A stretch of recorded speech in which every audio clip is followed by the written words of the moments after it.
Okay, everybody, it's Rick and B here. Um, it is. Does anybody know what time it is? It is 3:54 p.m. So it's been a little over 12 hours since I had the experience that I am going to tell you. Um, I'm doing this before we do our podcast tonight. I'm not going to talk about it on the podcast. Um, it's just I don't want people to think that this experience is for us to get more, that it's fake for us to get more exposure. That's why I don't want to discuss it on the podcast. I'm going to do my best not to. So this week's MonsterCast is on the Black-Eyed Children. It's something that has always intrigued me to an extent, and I know Brandon has his own theories on it, which we will go in during the podcast tonight. I just want to take this second to tell my story. For Brandon to have, if he has any questions that he wants to ask, that we can get this recorded in order to get it recorded. Today is, what is today's date? It is the 28th of April, 2016. So, let's go into when this started. I was here on the 26th. Yes. Which was Tuesday. Day before yesterday. Tuesday, because today is Thursday, it was day before. It was 26th. Is when we started researching, getting really in-depth in looking at the Black-Eyed Children, reading the stories, and trying to figure out what this may be. Brandon does have some ideas of what he thinks it is. I went into this thoroughly believing that the Black-Eyed Children was just basically a creepypasta, that it wasn't real. It was people making it up. We did get research into things going well into the past, before there was an internet, before creepypasta existed. There's been, from some of the things I've read, Indian recollections of these children with these black eyes showing up in their history. I'm correct in that, right? Oh yeah, they've been around for thousands of years, buddy. So,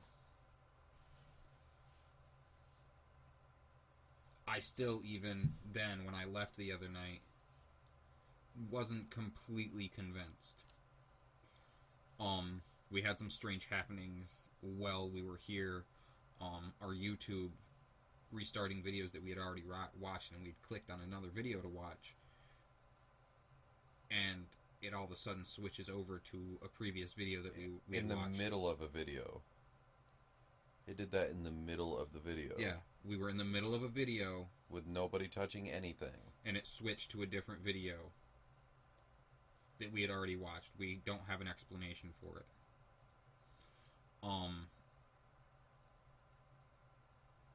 So that happened. And then I was going to take myself yesterday home alone all day to just do some research, try to pound some research out, get any facts, anything I could. But my ADHD kicked in. I got distracted by ESPN. I got distracted by being fat and wanting to eat. I got distracted by having to go outside and smoke cigarettes because my mom's coming home from the hospital and trying to keep cigarettes out of the house. So we did. I didn't research at all. I honestly, I think I looked more at Bigfoot and listened to stuff on Bigfoot and Dogman than I did anything about Black-Eyed Children yesterday. My day was normal. Nothing strange happened. Did find out my mom's coming home today, so that's a good thing. And then I went to bed last night. I went into my room about 8:30. I watched about half of Survivor before I went in. And then I started watching Food Network, because once again, I'm a fat kid and I like food. Well, I am having issues falling asleep. I always have issues falling asleep. I have horrible insomnia to begin with. Damn it, Brandon, you got a tweet in the middle of this. You need to turn your sound off before we do the podcast tonight. So I leave my TV on when I go to sleep. I have for weeks. I have since my Twitter went off too, but it was quiet. I have since my parents were gone on vacation, and it kind of weirded me out being home alone in that house in the middle of the woods. Yeah, whatever. I'm kind of paranoid. So since then, I have been sleeping with my TV on, so it's been well over a month now. So my TV's on. The satellite turns off in the middle of the night, which doesn't bother me, but the TV is always on at night. My window is open because I like to get a fresh breeze in there, kind of air out some of the cigarette smoke because I've smoked in there forever. So, and let me throw out that my PlayStation 4 was not hooked up. I had it out in the living room playing games the other day, and I just never hooked it back up to my TV. So I lay down, and I'm getting dozy, but I'm not really falling asleep. I'm just in and out of pre-sleep consciousness is the best way to put that.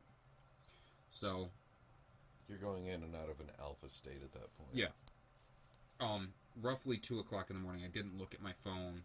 I didn't look at any clock. I didn't hit the head on BB-8 to see what time it was. I swear on all that is holy with me, I heard the house phone ring. And only rang once. And then I heard a yell. Didn't know what it was. I didn't get out and investigate because I was half in and out of sleep at this point. So I let it go. Nothing happened. I didn't hear anything. My stepdad didn't get up, walk around the house. Nothing like that. So I fade back into what is a mini school time of sleep. I generally sleep from 1, 2 o'clock in the morning till 6, 7 o'clock in the morning. I just don't get a lot of sleep. So I don't dream. I don't reach that REM state of sleep where my dreams take over. So this is a very abnormal story. I then started dreaming what I believe is a dream. I am going to go on the record right now and say I don't believe it's a dream. Okay. So I then, to my belief, I start dreaming. And in my dream, I'm sitting there playing video games. I'm actually playing Fallout. Because I play Fallout a lot. Because it's a great fucking game. If you haven't played it, go play it. So I'm playing Fallout. My light is on in my room. My TV's on. PlayStation's on. I've got the controller in my hand. I'm sitting at the edge of my bed. Let's say I have a small room. Because I do. My room, and plus with a king-size bed and my son's toddler bed in there, there's not a lot of room in my bedroom. It's probably a maximum of 3 feet from the edge of my bed where I am sitting to my door. And I'm sitting there, and all of a sudden I look up, and there are 2 children standing at my door. Inside my room. They were very dirty children. I couldn't see their faces because they had a hood up over their heads, hands in their pockets. They ranged, I believe, the older of the 2 would have age ranged at about 13, 14, somewhere in that range. One of 12, 13, 14. The other one was 9, 10 years old. The smaller one, his hoodie zipped. It was zipped up completely, but it was a zipper hoodie. The other one was a pullover hoodie. They both had jeans on. I couldn't tell if they were blue jeans or if they were faded. I could tell there was dirt on them. I didn't look at their shoes, so sorry. In dream mode, I did not completely analyze these 2 children standing in my room. But they didn't move. They stood there, and it seemed like an eternity in this dream that they stood there not moving, and I'm staring at them. I can't tell you which one spoke, but one of them spoke, and it said, "Stop looking at us." And after that child spoke, they were both boys, mind you, they looked up. And I am not even lying to you, and I am shaking right now, and I am a nervous wreck over this, and I have been all day.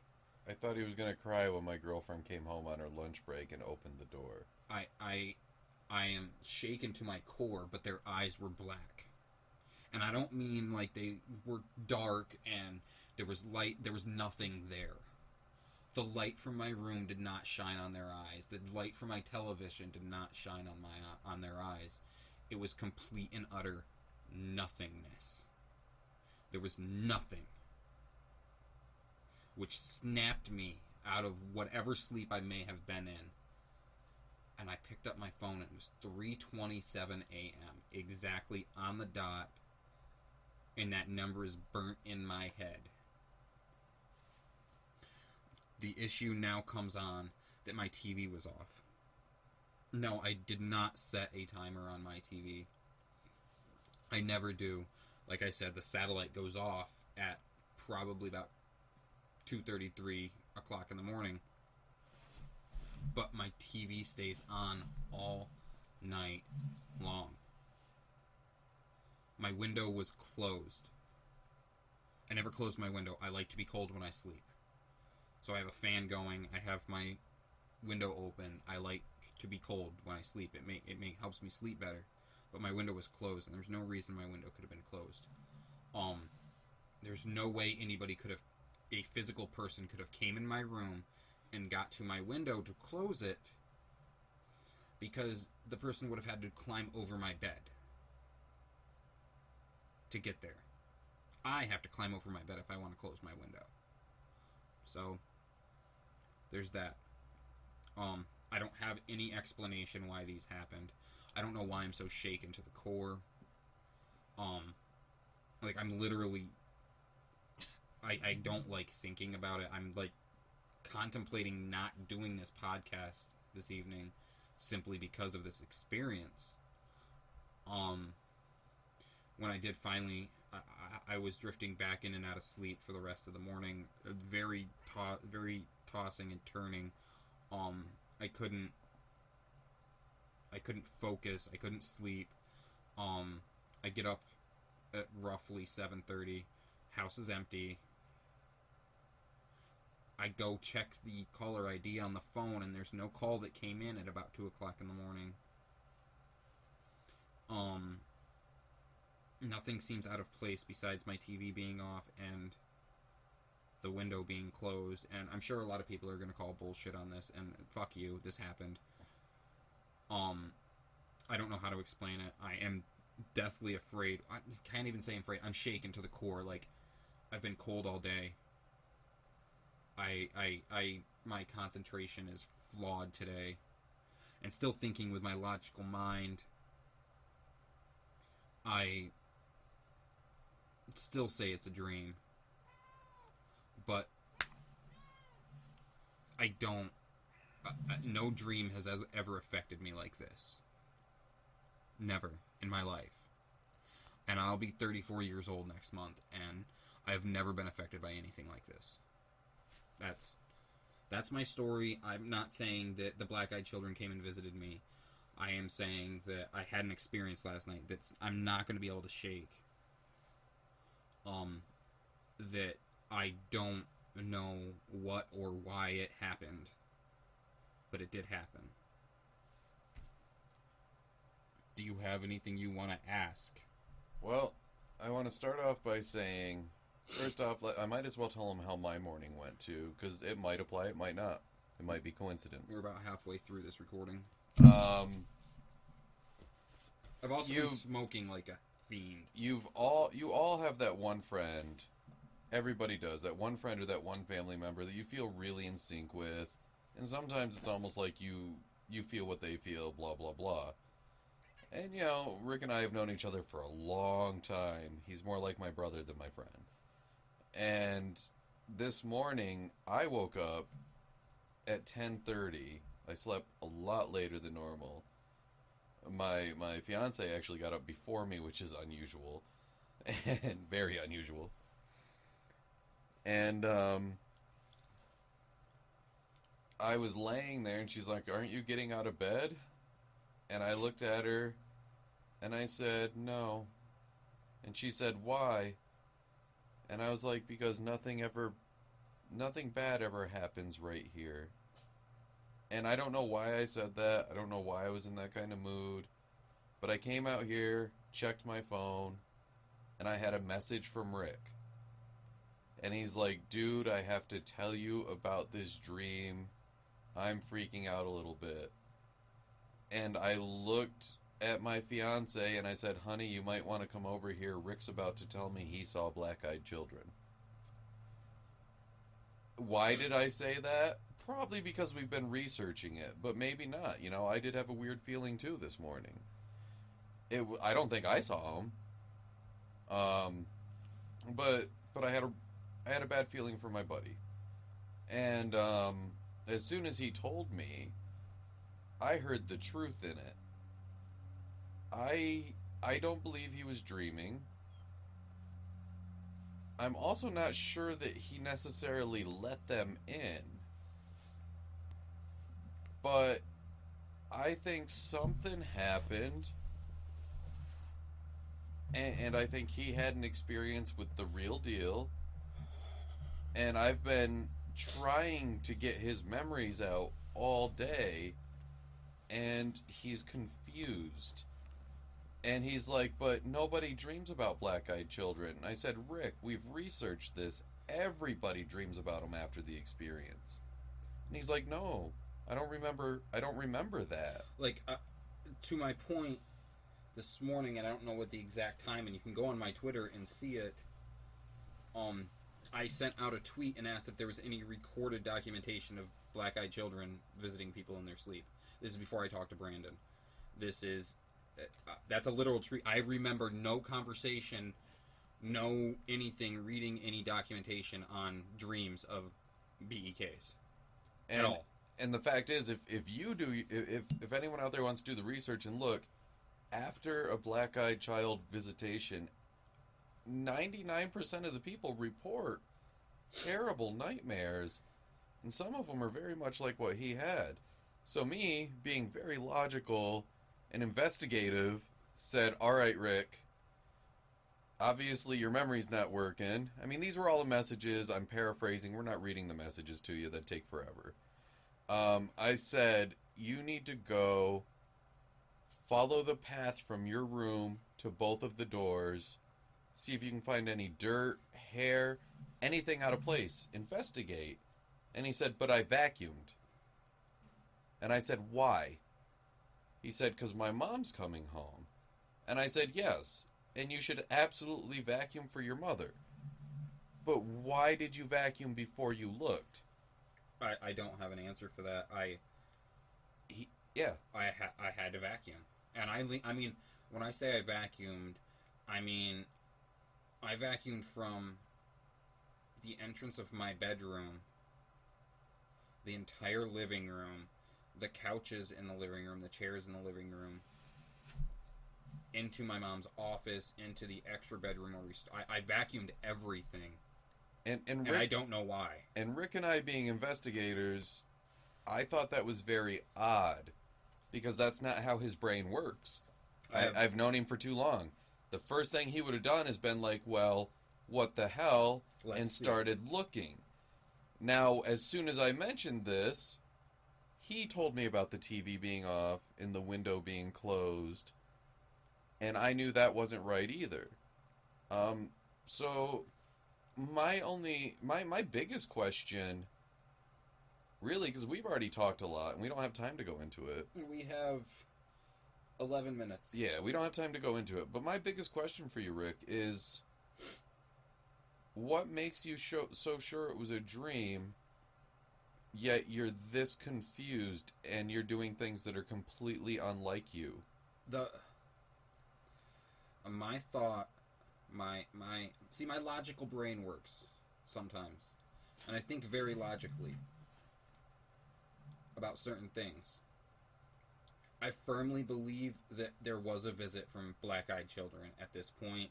With everything that I've said to you, you may believe it, you may not believe it. I don't know if anybody's going to hear this, but I needed to get this out, physically speak it, because until I showed up at Brandon's this afternoon, I hadn't said a word all day, not spoke at all. And normally I yell at the TV when I'm watching ESPN, or I talk to myself because... He's loud. Yeah, I like to talk. I like to hear myself talk, which is why I'm very good at podcasting. But I hadn't said a word all day. And you can ask Brandon, and I'll ask him right here.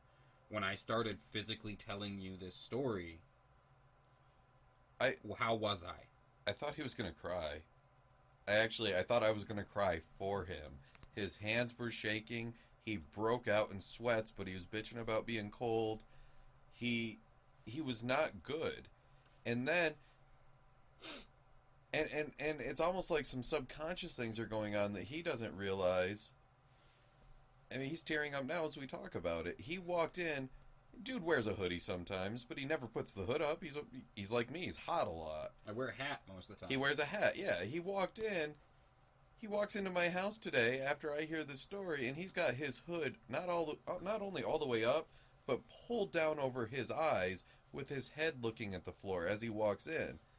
And I was like, dude, no. I bust into a place like an elephant in a fucking china shop. Normally when I walk in this house, I pound once on the door just so he knows I'm here and he can put pants on or cover his dick up. Which I don't usually bother doing, by the way. Throw that out there. I bust in the house and I'm like, what's up? What's going on? I didn't say a word when I walked in. No, he walked in with a hoodie up, his eyes covered, and it was almost a subconscious thing because of what happened to him. Now, I'm not going to go into my experiences at all right now. Those are for a later day. But I've had some weird experiences myself, not with black-eyed children. I'm not going to claim that, because I haven't. But with other things. And I've seen the inky, black nothingness in an eye that he describes. And unless you've seen that, you can't describe that to me the way that he did. He's the only other person I've ever known to describe that nothingness to me in a way that I understand because I have seen that nothingness, that absolute devoidness of a soul. It is literally looking at nothing.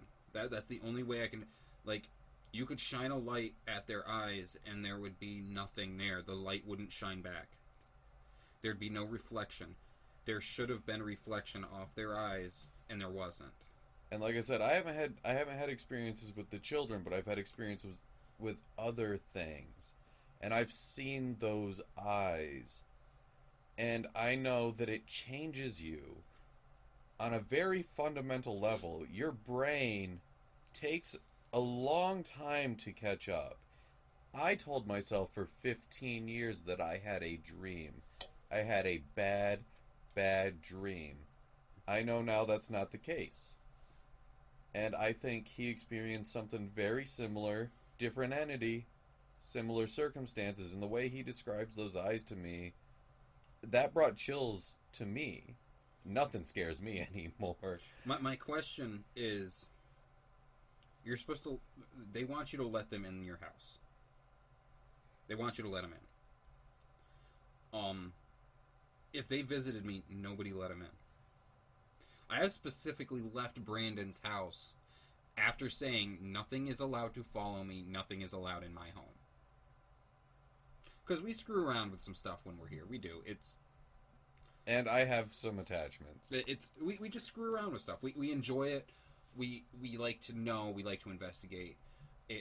The nothing that people see is something we see. We see something in nothing.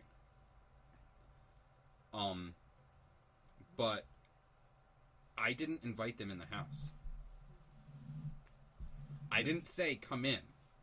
That I remember. Yes, let's that's where I'm going to throw that out there. He does not remember telling them to come in. He thinks he had a dream. I've known Rick forever. I personally, watching him, I don't believe he had a dream, and I know he loves kids.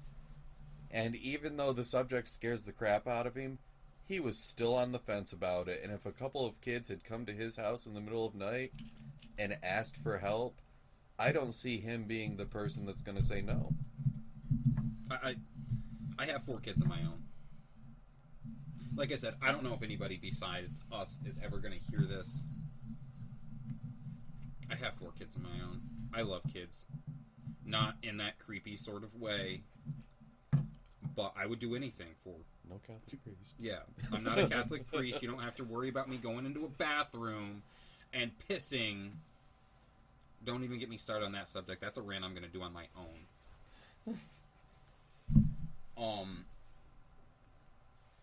Yes, Spreaker, I know we're running out of time.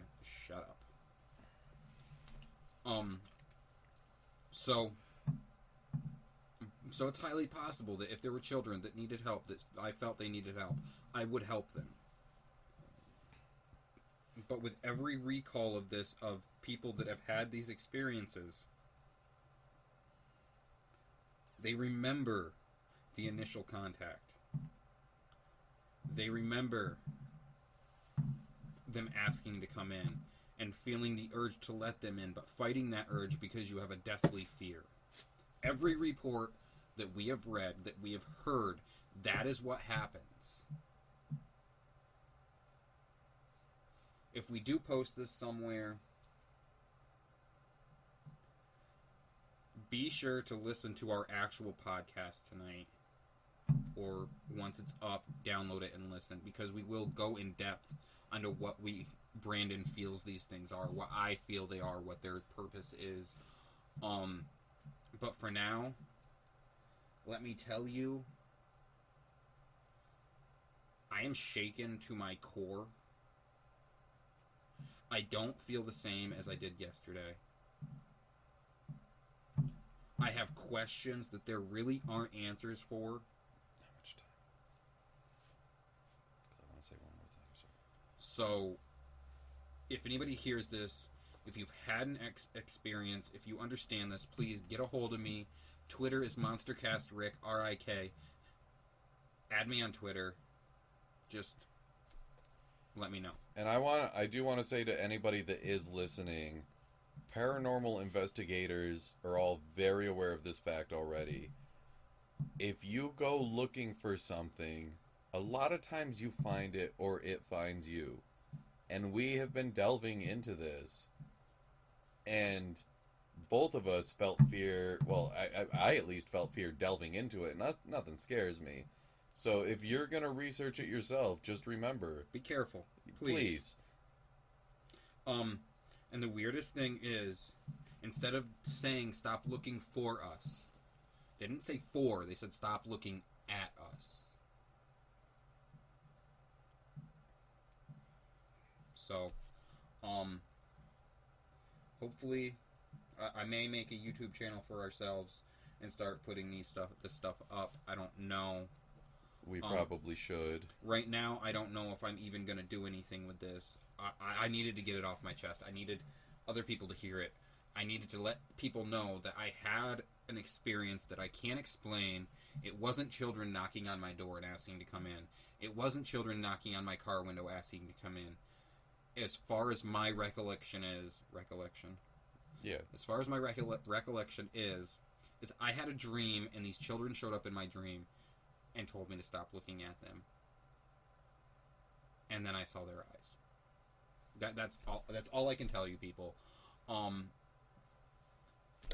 don't know. I'm sorry for rambling, and I'm sure there's going to be people out there that say this is bullshit, and that's fine. But you are entitled to your opinion. For those of you that have had the experience, I think you're going to know better. If you've seen these eyes, then you get it. You know. It's something that I can't... It changes you on a fundamental level. I can't even talk It changes your entire perception of your reality. I'm gonna stop this recording. Brandon and I are gonna listen to it. But yeah, that's my story. Again, it's April 28th, 2016. We're out of here.